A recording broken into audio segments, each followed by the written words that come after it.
DNA molecule को बनाता है, मतलब अपने जैसे एक रेप्लिका को बनाता है, उस चीज को रेप्लिकेशन कहा जाएगा। मतलब आप सिंपल सी बात है कि भाई एक पेज है, उस पेज की फोटोस्टेट तैयार कर दीजिए, तो वो पेज का जो फोटोस्टेट है वो उसका रेप्लिका हो गया। तो डीएनए का जो रेप्लिका होगा वो क्या कहलाएगा? प्रोसेस डीएनए रेप्लिकेशन, जिससे वो रेप्लिका तैयार किया गया, मतलब उस डीएनए से दूसरा डीएनए बनाया गया, तो डीएनए रेप्लिकेशन हो गया। वो सिंपल सी बात है। तो डबल स्ट्रैंडेड डीएनए से एक और डबल स्ट्रैंडेड डीएनए मॉलिक्यूल के बनने के प्रोसेस को मैंने कह दिया कि भाई ये एक रेप्लिकेशन प्रोसेस है। अब ये जो डीएनए रेप्लिकेशन होता है बेटा, ये डीएनए रेप्लिकेशन होता है, ये बेसिकली सेमी कंजर्वेटिव नेचर का होता है। मैं कह रहा हूं कि डीएनए रेप्लिकेशन जो होगा वो हमारे अंदर सेमी कंजर्वेटिव नेचर का होता है। ठीक है, वो DNA replication semi conservative nature का होता है। अब आप कहोगे कि ये सेमी कंजर्वेटिव नेचर क्या है? आपने टर्म लिख दिया सेमी कंजर्वेटिव, इस बात को कैसे प्रूव करें कि सेमी कंजर्वेटिव क्या है? तो इस बात को समझने से पहले आपको दो मॉडल समझने पड़ेंगे। एक होता है कंजर्वेटिव मॉडल और एक होता है सेमी कंजर्वेटिव मॉडल। एक होता है सेमी कंजर्वेटिव मॉडल। इन दोनों में अंतर क्या है? तो इस बात को आप ध्यान से समझिएगा, इस बात को आप ध्यान से समझिएगा।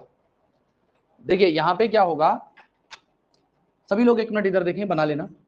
भाई ये एक डीएनए मॉलिक्यूल था, ये एक डीएनए मॉलिक्यूल था जिस डीएनए की मैं पोलैरिटी एक दूसरे के अपोजिट लिख दे रहा हूं, एक दूसरे के अपोजिट मैंने लिख दिया। तो जब भी डीएनए रेप्लिकेशन होता है बेसिकली ये दोनों के दोनों स्ट्रैंड क्या करते हैं, इस तरीके से ओपन हो जाते हैं, दोनों हेलिक्सेस ओपन हो जाते हैं। पहले ये हेलिकल फॉर्म में था, बाद में ये हेलिक्सेस क्या हो गए, ओपन हो गए। ठीक है, अब ये ओपन होने के बाद में ये हो गया, ये ओपन होने के बाद में ये इस तरीके से पोलैरिटी हो गई। अब ये जो पुराना एक स्ट्रैंड है पेरेंटल स्ट्रैंड, इसके कॉम्प्लीमेंट्री एक डॉटर स्ट्रैंड बन गया। ये पेरेंटल स्ट्रैंड है, इसके कॉम्प्लीमेंट्री एक डॉटर स्ट्रैंड बन गया। और जब रेप्लिकेशन कंप्लीट हुआ तो दोनों के दोनों पेरेंटल स्ट्रैंड तो एक साथ हेलिक्स बना दिया, और दोनों के दोनों डॉटर स्ट्रैंड जो बने थे उन्होंने, या नॉन पेरेंटल स्ट्रैंड जो बने थे उन्होंने एक साथ हेलिक्स बना दिया। तो यहाँ पे आप देख पाए तो जो कंप्लीट पेरेंटल स्ट्रैंड है वो एक साथ कंजर्व हो गया है, और जो नॉन पेरेंटल स्ट्रैंड है वो एक साथ आ गए हैं। तो इसी चीज को कहते हैं कंजर्वेटिव। यहाँ पे मैंने क्या कहा कि यहाँ पे कंप्लीट जो पेरेंटल डीएनए स्ट्रैंड थे वो एक साथ आ गए, और जो नॉन पेरेंटल थे उन्होंने एक साथ हेलिक्स बना दिया, वो तो हो गया कंजर्वेटिव। और सेमी कंजर्वेटिव का मतलब क्या होगा, इस बात को आप इधर देखिए। ठीक है, कंपैरिजन समझ में आ जाएगा जो मैं कहना चाह रहा हूं। भाई यहाँ पे ये रहा पेरेंटल डीएनए स्ट्रैंड जो अब रेप्लिकेशन करेगा। अब यहाँ पे इसने इस तरीके से अपने आप को ओपन किया, ओपन करने के बाद में इसके कॉम्प्लीमेंट्री एक डॉटर स्ट्रैंड या नॉन पेरेंटल स्ट्रैंड बना। ठीक है, इसके कॉम्प्लीमेंट्री एक और स्ट्रैंड तैयार हुआ रेप्लिकेशन होके, और होने के बाद में फाइनली हुआ ऐसा कि एक पेरेंटल एक नॉन पेरेंटल, एक पेरेंटल एक नॉन पेरेंटल स्ट्रैंड एक साथ आ जाएं। ठीक है, एक पेरेंटल एक नॉन पेरेंटल स्ट्रैंड एक साथ आ जाएं। तो आप देखिए यहाँ पे half of the parental strand is conserved, यहाँ पे आधा पेरेंटल स्ट्रैंड कंजर्व हुआ है, तो आधे के लिए टर्म यूज किया जाएगा सेमी। क्या टर्म यूज किया जाएगा, सेमी। तो यहाँ पे देखिए यहाँ पे पूरा पेरेंटल स्ट्रैंड एक साथ आ गए थे, दोनों नॉन पेरेंटल एक साथ आए थे, तो इसे क्या कह दिया, conservative, because here the both parental strands are conserved together. और इसे क्या कह रहा हूं, सेमी कंजर्वेटिव। सेमी कंजर्वेटिव का मतलब है क्या कि एक पेरेंटल एक नॉन पेरेंटल, तो यहाँ पे आधा पेरेंटल स्ट्रैंड कंजर्व हुआ है, आधा नॉन पेरेंटल आया है। हमारे अंदर रेप्लिकेशन कैसा होगा, ऐसा।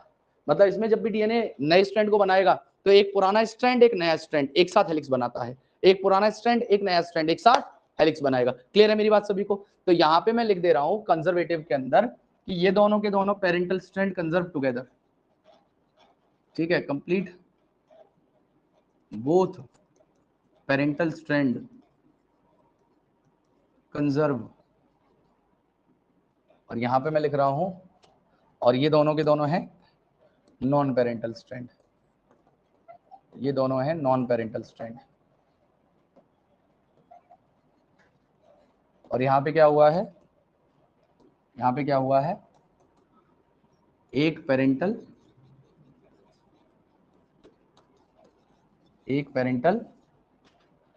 और एक नॉन पेरेंटल। एक पेरेंटल एक नॉन पेरेंटल एक साथ आ गया, तो यहाँ पे क्या हुआ है, half of the parental strand is conserved. यहाँ पे half of the parental strand conserved, यहाँ पे आधा पेरेंटल स्ट्रैंड कंजर्व हो गया है, आधा नया आ गया है, और यही चीज होती है सेमी कंजर्वेटिव, और हमारे अंदर semi conservative mode of replication होता है। अब ये तो मैंने आपको बता दिया कि सेमी कंजर्वेटिव है। अब इस सेमी कंजर्वेटिव को प्रूव करने के लिए एक एक्सपेरिमेंट किया गया था जिसे हम लोग कहते हैं मेसेल्सन एंड स्टाल एक्सपेरिमेंट। तो अब शुरुआत करेंगे हम लोग मेसेल्सन एंड स्टाल एक्सपेरिमेंट की। क्या हुआ, नीचे करो इसे, जल्दी लिखिए, जल्दी करें।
जी, कंजर्वेटिव मॉडल है बेटा, इसके लिए कोई ऐसा एग्जाम्पल नहीं दिया गया है।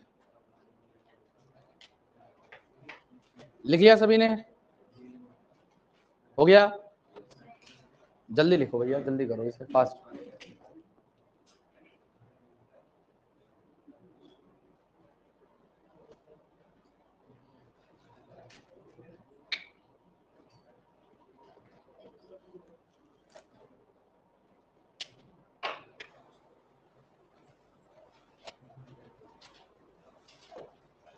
अब देखिए, अब ये प्रूव करने के लिए कि डीएनए रेप्लिकेशन सेमी कंजर्वेटिव है, एक एक्सपेरिमेंट को किया गया था to prove that DNA replication is semi conservative in nature. There was an experiment performed that is known as Michelson and Stahl experiment. हम अब बात करने वाले हैं नए एक्सपेरिमेंट की, जिसे मेसल्सन एंड स्टाल एक्सपेरिमेंट कहा गया।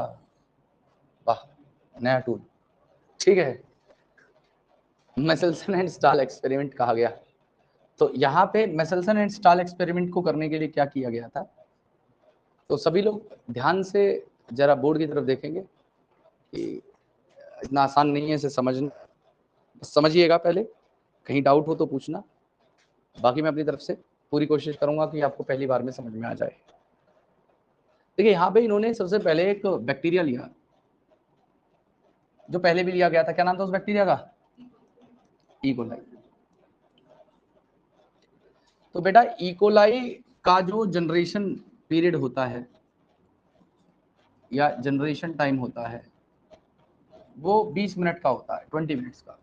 अब कहोगे कि यार ये जनरेशन टाइप का मतलब क्या है, तो मतलब अगर आपके पास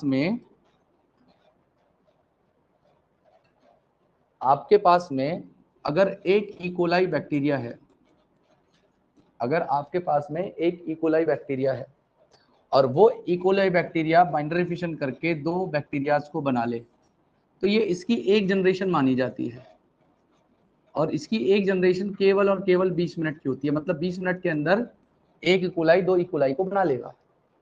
इसी चीज को कहते हैं जनरेशन टाइम। एक जनरेशन उसकी 20 मिनट की थी और एक जनरेशन टाइम इसका 20 मिनट है। मैंने वही बात कही है।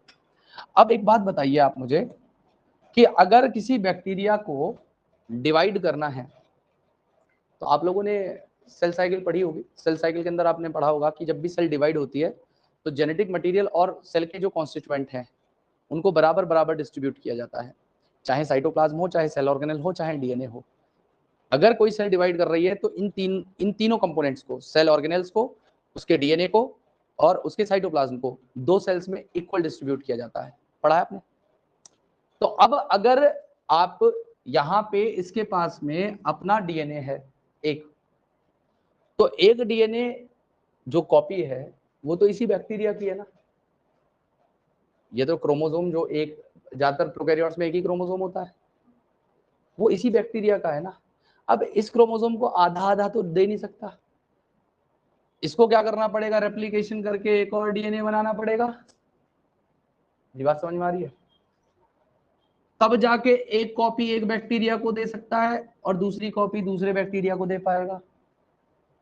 तो डीएनए रेप्लिकेशन तो इसे करना पड़ा, तब जाके ही तो दो बैक्टीरिया को इक्वल इक्वल अमाउंट में इसने जेनेटिक मटेरियल दिया। तो इस वजह से इस इकोलाई को यूज किया था, ताकि एक तो इसकी बहुत कम जनरेशन टाइम है, रिजल्ट हमें बहुत जल्दी मिल जाएगा। अब ये करते क्या थे, ये इन इकोलाई बैक्टीरियाज को जो 20 मिनट से अंदर ही डीएनए रेप्लिकेशन भी कर ले और डिवाइड भी कर ले, इस बैक्टीरिया को ये ग्रो करते थे, ये इसे ग्रो करते थे एक मीडियम में जिसे मैं कह रहा हूं अमोनियम क्लोराइड, NH4Cl मीडियम। अब ये जो मीडियम लिया था NH4Cl मीडियम, इस मीडियम में जो नाइट्रोजन लिया गया था, इस नाइट्रोजन की दो फॉर्म को इन्होंने लिया। एक नाइट्रोजन का आइसोटोप लिया N14 और एक नाइट्रोजन का आइसोटोप लिया N15। तो जो इकोलाई को NH4Cl मीडियम में ग्रो किया, उसमें भी इन्होंने दो तरीके के NH4Cl मीडियम कर लिए। मतलब कुछ बैक्टीरियाज को तो ये ग्रो करते थे N14 वाला जो मीडियम था, और कुछ बैक्टीरियाज को ग्रो करते थे ये N15 वाले मीडियम में। मेरी बात आपको समझ में आ रही है? जो N14 मीडियम था ये इसका लाइट आइसोटोप था, और N15 जो मीडियम था ये इसका हैवी आइसोटोप था, ये इसका हैवी आइसोटोप था। तो अब बात को ध्यान से समझिएगा कि इन्होंने ऐसा करके क्या प्रूव किया या कैसे प्रूव किया। तो इधर देखते रहिएगा। इस एक्सपेरिमेंट को मैं 4 हिस्सों में बांट दे रहा हूं, और वो चारों पार्ट क्या क्या हैं तो देखिए। यहां पे मैं पहला हिस्सा बांट दे रहा हूं इसका, ये इसका दूसरा पार्ट हो गया, ये इसका तीसरा पार्ट हो गया। ठीक है, तो 1 2 3 और 4, 4 हिस्सों में इस एक्सपेरिमेंट को हम लोग पढ़ेंगे बेटा, तो ध्यान से समझिएगा। यहां पे क्या किया गया, सबसे पहले इन्होंने जो मीडियम लिया जिसमें इकोलाई बैक्टीरिया को ग्रो किया, वो था N14 मीडियम। ठीक है, ये बना दी मैंने इकोलाई बैक्टीरिया की कॉलोनी।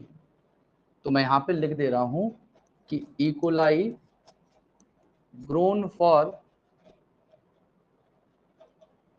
बेटा अगर मेरी बात सुनिए, देखो हमेशा मूड अच्छा नहीं होता, हमेशा अच्छा नहीं होता। फालतू में चोट खा जाओगे क्या मतलब है?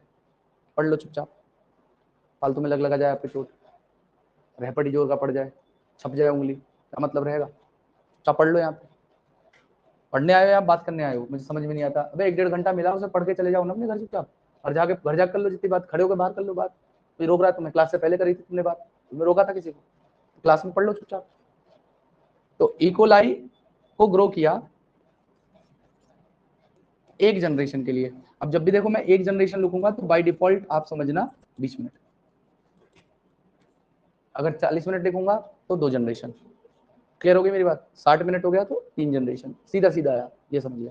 तो इकोलाई को एक जनरेशन 20 मिनट के लिए ग्रो किया गया और 1 जनरेशन इन N14 मीडियम।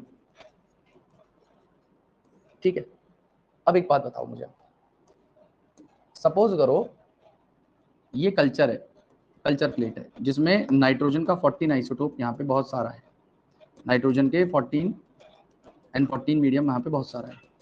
अब इसी के अंदर ये इकोलाई है, ये बाइंडरी फिशन करना चाहती है, मतलब डिवाइड करना चाहती है।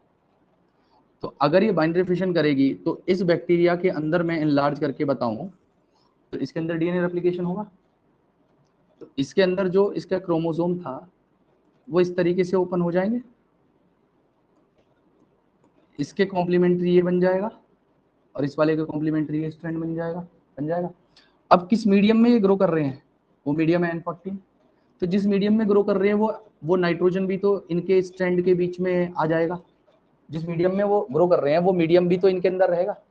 तो मतलब अब जब ये स्ट्रैंड बन के आएंगे, जब ये स्ट्रैंड बन के आएंगे, ठीक है, जब ये स्ट्रैंड बन के आएंगे इस तरीके से, तो इनके बीच में N14 मीडियम होगा नहीं होगा? होगा नहीं होगा? होगा। यहाँ तक की बात क्लियर है? तो ऐसा ही कुछ यहाँ पे भी हुआ होगा। जब एक जनरेशन के लिए ग्रो किया, 20 मिनट के लिए ग्रो करा, तो एक जनरेशन के लिए ग्रो करा तो इसका जो डीएनए देखो डिवाइड करने से पहले रेप्लिकेशन करना उसकी मजबूरी है, तो डीएनए रेप्लिकेशन हुआ होगा। रेप्लिकेशन के दौरान दोनों स्ट्रैंड ओपन हुए होंगे, नए स्ट्रैंड बने होंगे, उनके बीच में नाइट्रोजन मीडियम आ गया होगा, बाइंड कर गया होगा इनके साथ में, दोनों स्ट्रैंड में बाइंड करा होगा। तो इसके बाद में जब इन्होंने क्या किया, डीएनए को जब यहाँ से एक्सट्रैक्ट किया, जब इन्होंने एक्सट्रैक्ट किया डीएनए को या आइसोलेट किया डीएनए को, तो उस डीएनए को आइसोलेट करने के बाद में इन्होंने उसे caesium chloride CHCl density gradient centrifugation, density gradient centrifugation नाम की टेक्निक से सेंट्रीफ्यूज किया। अब देखिए ध्यान से सुनिएगा मेरी बात। सेंट्रीफ्यूगेशन तो आप लोग जानते हो क्या होता है। सेंट्रीफ्यूगेशन का मतलब मैंने बताया था, सेंट्रीफ्यूगल एक मशीन होती है, उसमें रोटर होता है, उस रोटर में लगाने के लिए इस तरीके से स्लॉट दिए गए होते हैं जिसमें हम लोग टेस्ट ट्यूब को फिट कर दे सकते हैं, और इसका एक आर्मेचर मोटर से जुड़ा होता है। जब हम लोग इसे ऑन करेंगे तो ये रोटर बहुत तेज घूमेगा, तो इसके अंदर जो भी मटेरियल होगा टेस्ट ट्यूब के अंदर वो डेंसिटी के हिसाब से सेपरेट हो जाएगा। इसमें इन्होंने केमिकल का यूज किया CHCl, caesium chloride. Caesium chloride को यूज करने का यहाँ पे मकसद ये था कि जो प्रिसाइज डेंसिटी भी होती है, मतलब कोई चीज ऐसा हुआ, जैसे कुछ ऐसे सॉल्यूशन होते हैं जिन्हें आइसोपिकनिक सॉल्यूशन कहते हैं, मतलब आपने सुना नहीं होगा, आप पढ़ोगे हायर लेवल पे। मतलब जैसे अल्कोहल है, अल्कोहल को और पानी को एक साथ मिला दो और आपसे बोलो कि यार दोबारा दोनों को सेपरेट करो, दूध और पानी को मिला दो तो सेपरेट करके दिखाओ इन्हें, आप नहीं कर सकते। तो ऐसे सॉल्यूशंस की जिनकी डेंसिटी बिल्कुल बराबर होती हो, तो ऐसे सॉल्यूशंस को भी हम लोग सेपरेट कर सकते हैं। उसके लिए हमें प्रिसाइज टेक्निक ऐसी टाइप की यूज करनी पड़ेगी। सीजियम क्लोराइड डालते हैं तो उससे क्या होगा, जिनकी डेंसिटी बिल्कुल बराबर भी ना, जिनकी डेंसिटी में बहुत कम अंतर है, वो भी सेपरेट होकर अलग अलग लेयर में आ जाएंगे। मतलब आप दूध को और पानी को भी सेपरेट करना चाहो तो वो दोनों अलग लेयर में आ जाएंगे सेपरेट करने के बाद में। तो यहाँ पे इन्होंने क्या किया, जब caesium chloride density gradient centrifugation किया, तो अब जो मीडियम इनके अंदर इंट्रोड्यूस हुआ होगा, वो मीडियम इंट्रोड्यूस हुआ होगा N14। अच्छा, N14 लाइट आइसोटोप था, हैवी लाइट। तो एक बात बताइए, लाइट चीज फ्लोट करेगी नीचे आएगी? तो जो डीएनए यहाँ पे एक्सट्रैक्ट किया गया था वो डीएनए ऊपर आ रहा होगा टेस्ट ट्यूब के अंदर। इसे मैं लिख दे रहा हूँ N14 मतलब कैसे, एक स्ट्रैंड इसका N14 का और दूसरा स्ट्रैंड इसका N14, दोनों स्ट्रैंड N14 के आए। क्लियर हो रही है मेरी बात आपको? तो यहाँ पे सबसे पहला स्टेप इन्होंने यही किया, ठीक है, तो उसमें नाइट्रोजन 14 दोनों स्ट्रैंड के अंदर हो गए। अब इसी चीज को इन्होंने रिपीट किया, अब की बार उसी चीज को ग्रो किया। हालांकि प्रोसीजर यही सेम रहने वाला है, प्रोसीजर सेम यही रहने वाला है, लेकिन रिपीट किया अब की बार किसमें, N15 मीडियम में। तो एक बात बताइए, जब N14 में ग्रो किया था तो उसके अंदर N14 आ गया था डीएनए में, अगर N15 में ग्रो करेंगे तो N15 आएगा, आएगा नहीं आएगा? तो यहाँ पे जब दूसरा स्टेप किया गया, अब की बार फिर से इकोलाई को ग्रो कराया, लेकिन अब की बार मीडियम लिया गया था N15 मीडियम। तो यहाँ पे मैं लिख दे रहा हूं कि अब की बार फिर से इकोलाई को ग्रो किया गया, एक जनरेशन के लिए 20 मिनट के लिए N15 मीडियम में और फिर से डीएनए रेप्लिकेशन हुआ होगा, डीएनए स्ट्रैंड ओपन हुए होंगे, फिर से उसके अंदर N15 बाइंड किया होगा, दोनों हेलिक्सेस फिर से बने होंगे, उसके अंदर N15 इंट्रोड्यूस हो गया होगा। तो अब की बार फिर से इन्होंने क्या किया, जब डीएनए को एक्सट्रैक्ट किया, तो उसके बाद में CHCl डेंसिटी ग्रेडियंट सेंट्रीफ्यूगेशन किया। और जब इन्होंने अब की बार सेंट्रीफ्यूगेशन किया तो ध्यान से समझना मेरी बात को आप, यहां पे जो N15 था वो हैवी था, तो डीएनए के अंदर N15 रहा होगा, तो डीएनए कहां पे आ गया होगा, नीचे की तरफ। तो यहाँ पे डीएनए नीचे आ गया, लोग तो N15 लिख दे रहा हूं मैं से, और दोनों स्ट्रैंड्स के अंदर N15 बना दे रहा हूँ क्योंकि N15 मीडियम में आ गया। तो येलो कलर से मैंने N14 बनाया, व्हाइट से मैंने N15 बनाया, याद रखिएगा। अब क्या किया इन्होंने तीसरे स्टेप में क्या किया, अब की बार इकोलाई को पहले ग्रो किया एक जनरेशन के लिए N15 मीडियम में। ध्यान से सुनना मेरी बात को आप, एक जनरेशन के लिए ग्रो किया गया इकोलाई बैक्टीरिया को, ठीक है, यहाँ पे इकोलाई बना देना, ये इकोलाई बैक्टीरियाज है, इनकी कॉलोनीज है। तो एक जनरेशन के लिए 20 मिनट के लिए तो ग्रो किया N15 मीडियम में, और फिर इन बैक्टीरियाज को ट्रांसफर कर दिया N14 मीडियम में, इन्हें ट्रांसफर कर दिया N14 मीडियम में, और यहाँ पे भी इसे अलाउ किया कि ये 20 मिनट मतलब एक जनरेशन के लिए ग्रो करे। और जब 20 मिनट के लिए इसे ग्रो करवा दिया तो इससे डीएनए को एक्सट्रैक्ट कर लिया, ठीक है, डीएनए को एक्सट्रैक्ट कर लिया, और डीएनए को एक्सट्रैक्ट करने के बाद में फिर से किया क्या, CHCl डेंसिटी ग्रेडियंट सेंट्रीफ्यूगेशन।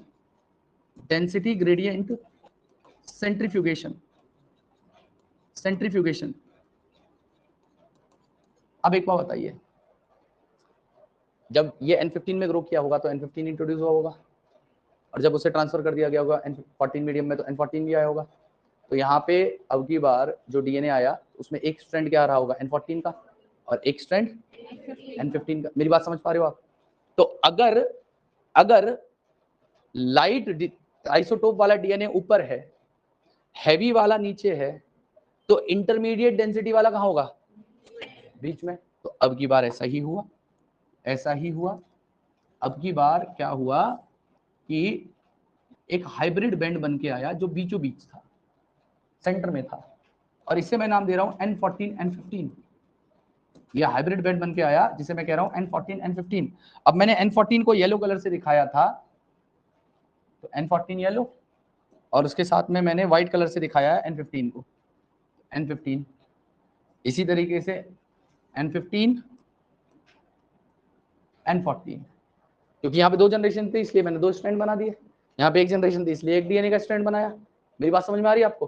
तो ये वाला स्ट्रैंड हो गया, ये वाला स्ट्रैंड तो हो गया हमारा येलो वाला N14, ये हो गया N15, ये हो गया N15, ये हो गया N14। तो देखो प्रूफ तो यहीं से हो गया था कि डीएनए रेप्लिकेशन सेमी कंजर्वेटिव है। कैसे प्रूव हुआ कि एक बैंड पुराना आ रहा है, एक नया आ रहा है। क्यों? बैक्टीरिया को एक जनरेशन यहाँ ग्रो करा तो N15 आ रहा है, और दूसरी जनरेशन जब N14 में ग्रो करा तो N14 भी आ रहा है। तो हाइब्रिड बैंड आ रहा है ना, एक पुराना एक नया, एक पुराना एक नया। तो सेमी कंजर्वेटिव तो यहीं से प्रूव हो गया था। तो इन्होंने एक स्टेप और बढ़ा दे, इसमें क्या किया गया, इसमें N15 के अंदर एक जनरेशन ग्रो करा और फिर उसे ट्रांसफर कर दिया N14 में, और उसको वहां पे दो जनरेशन अलाउ कर दिया, मतलब 20 मिनट N15 में, 40 मिनट N14 में। क्लियर हो रही है मेरी बात सभी को? मतलब मैं इस बात को ऐसे लिख रहा हूं कि चौथे नंबर पे इन्होंने क्या किया, इन्होंने यहाँ पे एक जनरेशन तो N15 में ग्रो किया, और दो जनरेशन इसको ट्रांसफर कर दिया भाई, इसे ट्रांसफर कर दिया गया है, और ट्रांसफर कर दिया गया है N14 मीडियम में, ट्रांसफर कर दिया गया है N14 मीडियम में, ठीक है। N14 मीडियम में से ट्रांसफर कर दिया और यहाँ पे इसे 2 जनरेशन रखा, यहाँ पे इसे 2 जनरेशन के लिए रखा, ठीक है। तो 20 मिनट यहाँ पे रखा और 40 मिनट यहाँ पे रखा। तो एक बात बताइए, अब की बार ज्यादा डीएनए किसका आना चाहिए?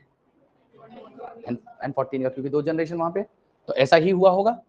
फिर से यहां से क्या किया गया, डीएनए को एक्सट्रैक्ट कर लिया गया, डीएनए को एक्सट्रैक्ट कर लिया गया।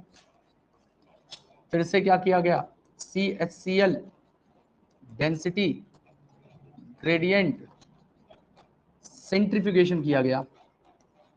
और जब सेंट्रीफ्यूगेशन किया तो अब की बार देखने के लिए क्या मिला इन्हें, रिजल्ट क्या मिला, एक बैंड तो मिला जो N14 था और एक बैंड मिला जो N15 था। क्यों भाई, एक जनरेशन वहां पे जो ग्रो किया था तो उसका तो बैंड आएगा और 2 जनरेशन N14 में ग्रो किया है तो N14 का एक पूरा सेपरेट बैंड आएगा ही आएगा।